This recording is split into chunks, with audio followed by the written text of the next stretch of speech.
అంటే ఎగ్ మసాలా అండి, చాలా బాగుంటుంది.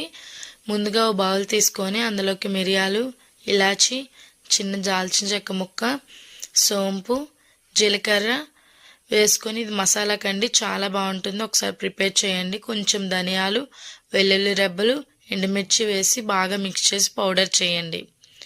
అలాగే ఇంకో కళాయి తీసుకొని అందులోకి కొంచెం ఆయిల్ వేసుకొని ఒక్కొక్క గుడ్డు వేసుకొని ఆమ్లెట్స్ లాగా వేసుకోండి.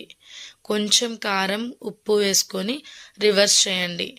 చాలా బాగుంటుంది. అలాగే చిన్న చిన్నగా కదపకండి. అలాగే ఎన్ని ఆమ్లెట్స్ వస్తే మీ ఇంట్లో ఎంత మెంబర్స్ ఉంటే అన్ని వేసుకోండి. నేను ఒక 5 వేసుకున్నాను.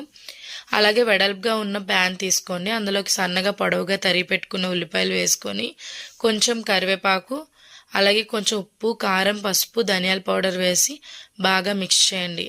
అలాగే కొంచెం గరం మసాలా వేసి అందులో కొంచెం టమాటా పేస్ట్ వేసి బాగా మిక్స్ చేసి కొంచెం వాటర్ వేయండి.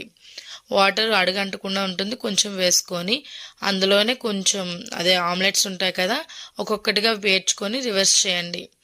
రివర్స్ చేసిన తర్వాత కొంచెం కొత్తిమీర వేసుకుంటే అయిపోతుంది. చాలా బాగుంటుంది. కొంచెం నిమ్మకాయ వేసుకొని ఒక్కొక్కటిగా తింటూ ఉంటే వేడివేడి అన్నంలో వేసుకొని రొటీస్లో కూడా చాలా బాగుంటుంది.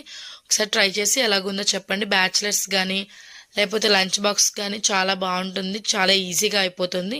టేస్ట్ చేసి ఎలాగుందో చెప్పండి. లైక్ చేయండి, షేర్ చేయండి, సబ్స్క్రైబ్ చేయండి. బాయ్. నేను మీ పుష్ప.